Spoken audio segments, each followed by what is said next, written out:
students, welcome to our channel. Let's start a new exercise 10D from question number 1. We are doing the chapter quadrilateral. Now what is the definition of the quadrilateral? Quadrilateral is that closed figure which is made up of 4 line segments. Closed figure होनी चाहिए और वो 4 line segment से मिलके बना होना चाहिए. Now what is the difference between the line and the line segment? Line जिसको हम एक्सटेंड कर सकते हैं, दोनों तरफ से उसको बढ़ा सकते हैं, और लाइन सेगमेंट के दोनों एंड्स पॉइंट फिक्स्ड होते हैं. उसके हम एंड पॉइंट फिक्स करके रखते हैं लाइन सेगमेंट के, उसके एंड पॉइंट्स को एक्सटेंड नहीं कर सकते. बट लाइन के जो एंड पॉइंट्स होते हैं वो फिक्स नहीं होते, वो एक्सटेंड हो जाते हैं. Okay, question number 1, find the measures of the numbered angles in each rectangle. ये हमारे पास रेक्टेंगल है and we know that rectangle is also a type of the quadrilateral. और इसके जो हमें एंगल गिवन है 5, 3, 58, 4, 1, 2. Now we have to find all this angles, that is 1, 2, 3, 4 and 5. और हमें सिर्फ एक एंगल गिवन है, दैट इज 58 डिग्री, है ना. 58 डिग्री गिवन है, तो एंगल जो 2 होगा वो भी तो 58 डिग्री होगा. Angle 2 is also 58 degree angle. क्यों? देखो, मैंने आप लोगों को बताया था, क्या बताया था, if these 2 lines are parallel lines. Parallel lines कौन सी लाइन्स? पैरेलल लाइन्स जो कहीं भी जाकर मीट नहीं करती, जिनके बीच में डिस्टेंस ऑलवेज रिमेन सेम, है ना. तो पैरेलल लाइंस को अगर एक लाइन कट करते हुए जाती है, this line is called transversal line. Transversal line, these are the parallel lines and the line which cut these parallel lines is called transversal line. और ट्रांसवर्सल लाइन के एक साइड अगर एक एंगल है, इसके अपोजिट साइड दूसरा angle है, तो these angles are equal and the name of this angle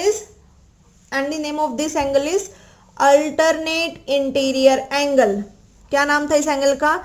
alternate interior angles, है ना. Alternate interior angles.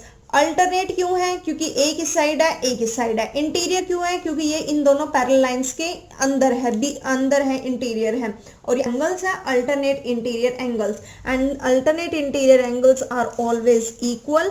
तो हमारे पास इसका आंसर क्या हो जाएगा? First question, angle 2 is equal to 58 degree. ठीक है, you can also write the reason also, alternate interior angles. और आपको कंप्लीट लिखना है. मैं हर वीडियो में बोलती हूँ, मैं शॉर्टकट लिख देती हूँ, बट आपके टीचर का मूड नहीं पता कैसा है, एग्रेसिव है या बहुत अच्छी है, तो इसलिए आप कंप्लीट लिखा करो. अपनी तरफ से कोई ऐसी चीज छूटनी नहीं है ना कि हमारे मार्क्स कट हो. Alternate interior angles. Okay, angle 2 पता लग गया, 58 डिग्री के बिल्कुल इक्वल है. अब देखो, जो एंगल 4 है ना, और प्लस ये 58 डिग्री है. 58 डिग्री को और एंगल 4 को if I add up, then I will get the 90 degree angle. क्यों?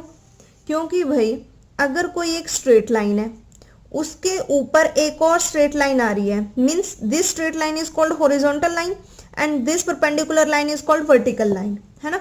अगर एक हमारे पास स्ट्रेट लाइन है, उसके ऊपर एक स्ट्रेट लाइन आ रही है, तो वो कितने डिग्री का एंगल बनाती है? 90 डिग्री का. तभी तो स्ट्रेट लाइन के ऊपर कंप्लीट एंगल 180 डिग्री का होता है, 90 इधर 90 इधर.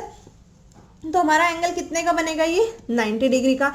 It means angle 4 plus 58 degree is equal to 90 degree. We have to find the value of angle 4. जो चीज लेफ्ट साइड में प्लस की, वो राइट साइड में जाके साइन चेंज हो जाता है माइनस की. जो लेफ्ट में प्लस की, वो राइट में जाके माइनस की हो जाती है. तो एंगल 4 कितने का आ जाएगा हमारे पास? Angle 4 is equal to 90 minus 58, that is 32 degree. 32 degree हो जाएगा. Angle 4 is equal to 32 degree.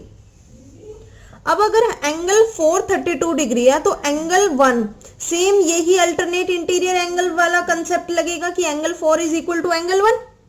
Angle 4 is equal to angle 1, और दोनों के दोनों क्या हो जाएंगे? 32 डिग्री.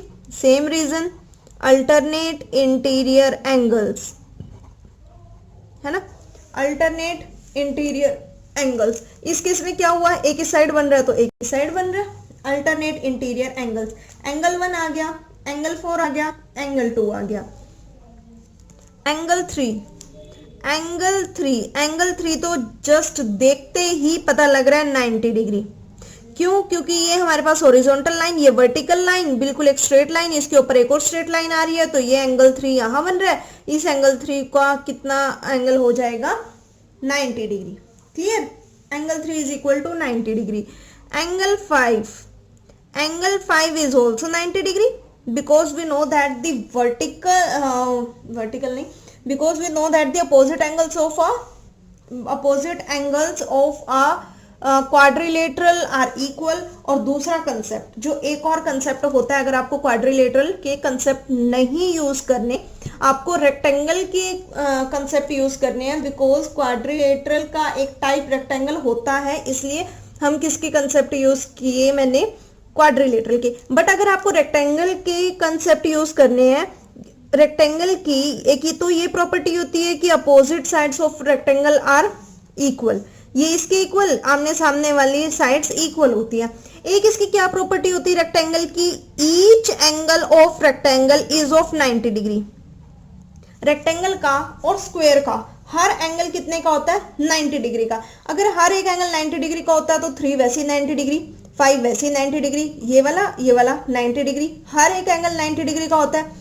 58, अब इस जो 90 डिग्री के पार्ट किए गए हैं, यहाँ 58 लिख दिया तो यहाँ 4, 58 और 4 को मिला के 90 बनना चाहिए, क्योंकि कंप्लीट एंगल कितने का 90 डिग्री का। तो वही लिखा हुआ angle 4 plus 58 is equal to 90 बनना चाहिए। और यहाँ भी कितने का बनना चाहिए, 90 का। 58 के अपोजिट में 2, 4 के अपोजिट में 1। अगर हमें 4 की वैल्यू पता लग गई, 1 की लग जाएगी, और 58 तो पता ही है हमें।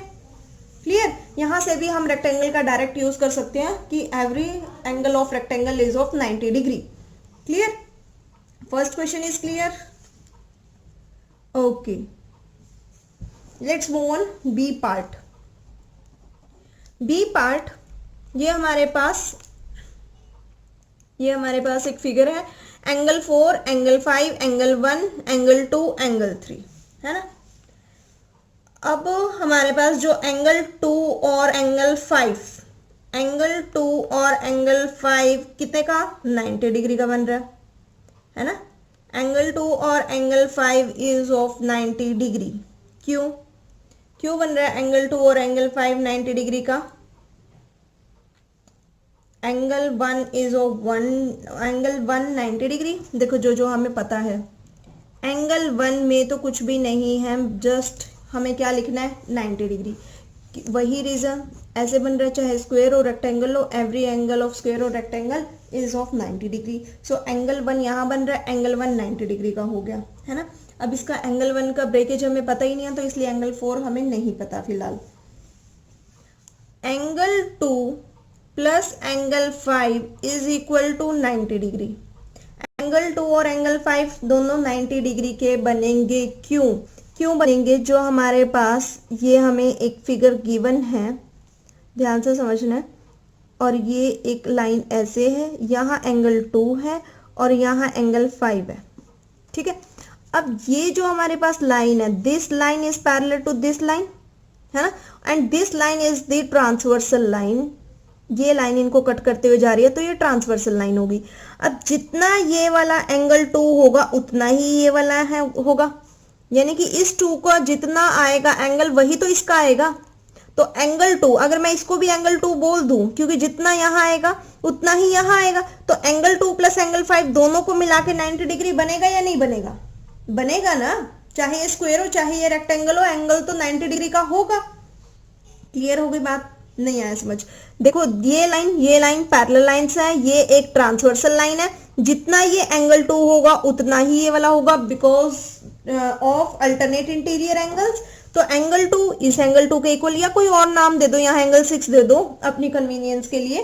तो यहाँ इन दोनों का सम कितना होगा, 90 डिग्री होगा। क्लियर होगा? अब एंगल 2 और एंगल 5 और एंगल 2 हमारे पास क्या है, इक्वल। एंगल 2 प्लस एंगल, इस 5 की जगह भी एंगल 2 लिख सकते हैं, 90 डिग्री। रीजन लिख देंगे because angle 5 is equal to angle 2, दोनों इक्वल। एंगल 2 प्लस एंगल 2, कितने एंगल 2 हो गए? 2 एंगल 2, यानी 2 एंगल 2, है ना। 1 angle 2, 1 angle 2, 2 angle 2 is equal to 90 degree. तो 2 नीचे चला जाएगा। Angle 2 is equal to 90 degree divided by 2, इसको कैंसिल आउट करेंगे 45, यानी कि एंगल 2 और angle 5 both are equal and these are of 45 degree, these are of 45 degree. ठीक है, यही होगा। एंगल 2 और एंगल 5 आ गए हमारे पास। एंगल 3 एंगल 5 के angle 3 plus 45 degree is equal to 90 degree, या हम लिख सकते हैं angle 3 is equal to 90 degree minus 45 degree. कितना हो जाएगा? 90 minus 45 is equal to 45 degree. तो एंगल 3 हमारे पास 45 डिग्री आ गया। एंगल 4 जितना एंगल 3 होगा उतना ही, या हम एंगल 2 जितना एंगल 2 होगा उतना एंगल 4 हो जाएगा। Angle 4 is equal to 45 degree. तो सारे के सारे एंगल्स आ गए। क्लियर? इसमें सिर्फ क्या यूज होना है कि रेक्टेंगल की प्रॉपर्टी, इसको ऐसे कर लेना और कि कंप्लीट एंगल 90 डिग्री का होता है और बाकी हो जाएंगे। और अगर ये लाइन बिल्कुल इसके बाइसेक्ट करती हुई जा रही है तो this angle is equal to this angle, एक ये यूज हो रहा है इसमें। ठीक है, जिसको नहीं समझ आ रहा बी पार्ट, या तो वो कमेंट में कर सकते हैं, मतलब कमेंट में बता सकते हैं कि हमें दोबारा एक्सप्लेनेशन दो। दोबारा एक्सप्लेनेशन इसके टेलीग्राम ग्रुप में जाएगी अगर किसी को प्रॉब्लम है तो, अदरवाइज वीडियो को दोबारा देखना, आपको क्लियर हो जाएगा। Next is question number 2। In rectangle PQRS, एक रेक्टेंगल है PQRS, SR is equal to 20 degree, means this line is 20 degree. PR is equal to 35 degree, यानी कि ये जो डायगनल है, डायगनल जो अपोजिट कॉर्नर से मीट करते हैं, ये कितना है? 35 डिग्री। फाइंड PQ बताना है हमें, SK बताना है, SK इतना बताना है, SK। बहुत ही इजी। ये रेक्टेंगल है and we know that the opposite sides of rectangle are equal. तो जितना S आ रहा है उतना ही PQ होगा या नहीं होगा? क्या लिखेंगे? PQ is equal to 20 centimetre, because SR is equal to 20 centimetre. क्या लिखेंगे सेकेंड के ए पार्ट के लिए? PQ is equal to 20 centimetre. Reason लिखना है, रीजन क्या लिखना है? Opposite sides of a rectangle are equal, rectangle की अपोजिट साइड्स इक्वल हैं। और उसके बाद हमें क्या बताना है सेकेंड पार्ट में? SK निकालने से पहले अगर हमें SQ पता लग जाए तो हम उसका हाफ कर देंगे SK, बिकॉज रेक्टेंगल क्या कहता है, अगर उसके डायगोनल्स मीट करते हैं, है ना, जो उसके डायगोनल्स है दोनों जहां भी जिस पॉइंट पे मीट करते हैं, this is the bisector point, means this divides the one diagonal divides the second diagonal in equal parts. बताई थी प्रॉपर्टी, डायगोनल्स इक्वल पार्ट्स में डिवाइड करते हैं, जितना SK होगा उतना ही QK होगा। ठीक है, जितना SK होगा उतना ही QK होगा, या हम कह सकते हैं SK is the half of SQ।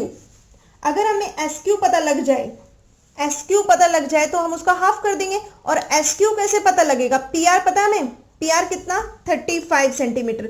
जितना PR होगा, डायगोनल्स आर इक्वल, रेक्टेंगल के डायगोनल्स इक्वल होते हैं, तो PR is equal to 35 centimetre, तो SQ भी कितना हो जाएगा? 35 सेंटीमीटर। क्या लिखेंगे? PR किसके इक्वल? SQ, और दोनों किसके इक्वल? 35 सेंटीमीटर। और रीजन क्या लिखेंगे? डायगोनल्स आर इक्वल,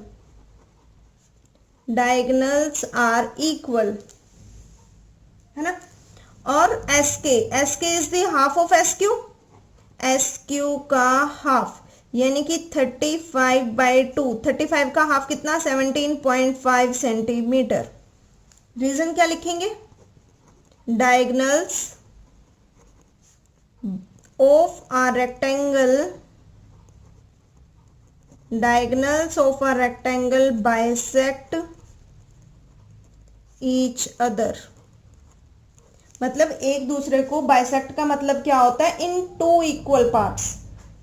अगर कोई लाइन ऐसे कट करते हुए जा रही है means this is the intersecting point, कहीं भी कट कर रही है। बट अगर हम ये कहें कि ये लाइन इस लाइन को बाइसेक्ट कर रही है means it divides it this line into two equal parts, बिल्कुल इक्वल इक्वल पार्ट्स में डिवाइड करती है। क्लियर हो गए दोनों? This is the B part. Okay, let's move on next question. Question number third, find the value of each variable in these rectangles, give brief reason. हमें क्या निकालनी है इन वेरिएबल्स की। वेरिएबल्स क्या होते हैं? Variables is unknown quantity whose value we have to find. A part, A, B, C, D, these all are the angles of the rectangle, and 4, X, Y, 7 these are the sides of the rectangle. ठीक है, तो sides तो हमें पता है, rectangle की opposite sides are equal. x, यहाँ x है यहाँ 7 है, तो मतलब x इज इक्वल टू 7, जितना ही 7 होगा उतना ही तो x होगा, जितना y होगा उतना 4, यानी y is equal to 4। Sides तो हमें बिल्कुल देखते ही पता लग गई। और रीजन क्या लिखेंगे? Opposite sides are equal.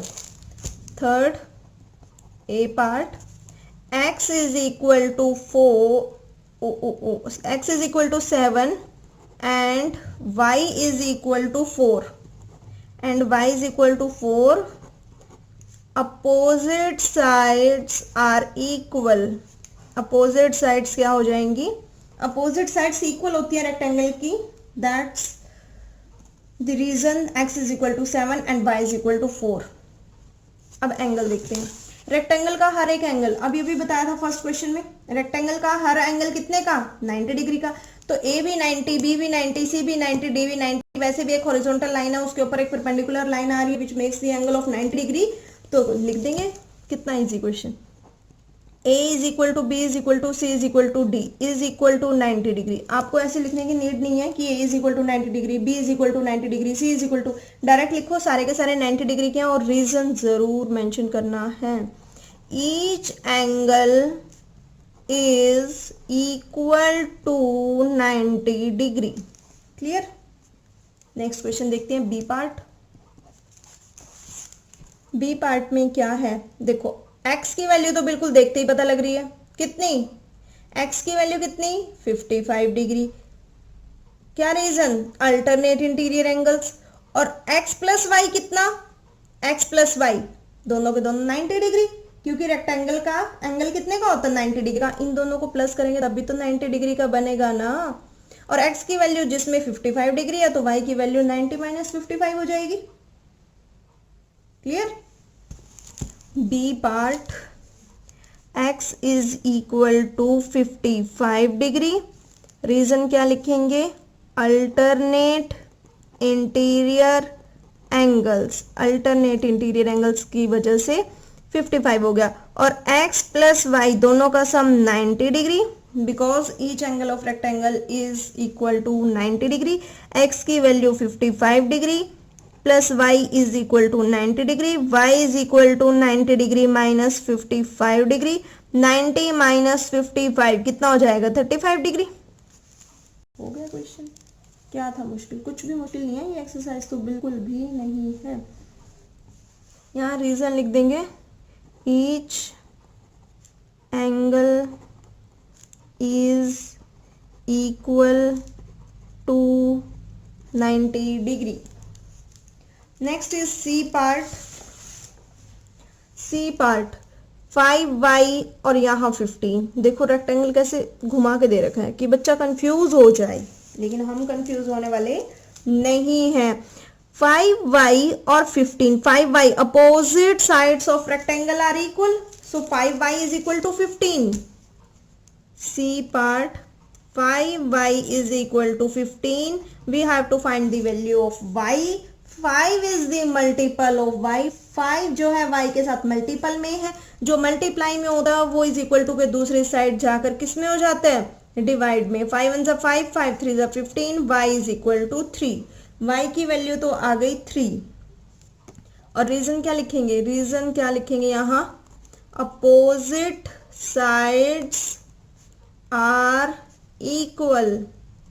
देखो आप ना ऐसे करते हो, अपोजिट साइड आर इक्वल या opposite side is equal, sides हैं, दो साइड्स हैं, एस लगेगा, अपोजिट साइड्स आर इक्वल, दो का कंपैरिजन हो रहा है ना, और प्लूरल के लिए आर लगेगा, अपोजिट साइड्स आर इक्वल। और क्या निकालना, y की वैल्यू आएगी इसकी 5x की, 5x नहीं x की वैल्यू निकालनी है, तो x की वैल्यू क्या हो जाएगी 5x। हमें पता है हर एंगल कितने का 90 डिग्री का, ईच एंगल इज 90 डिग्री, ठीक है। 5 is the multiple of x, we have to find the value of x, so 5 goes with the denominator of 90 degree, 5 1 जा 5, 5 1 जा 5, 4 रह गया, 5 8 जा 40, x is equal to 18 degree. Angle की बात करें तो एंगल डिग्री में मेंशन करना है। डी पार्ट, अरे इतना इजी, इतना इजी कैसे, ए बी सी और 7, ए बी सी 7, जितना देखो ये तो बिल्कुल देखते ही पता लग रहा है। हमने अभी एक प्रॉपर्टी की थी रेक्टेंगल की, डायगोनल्स बाइसेक्ट ईच अदर, तो जितना b उतना 7, यानी जितना 7 उतना b, b is equal to 7, b is equal to 7।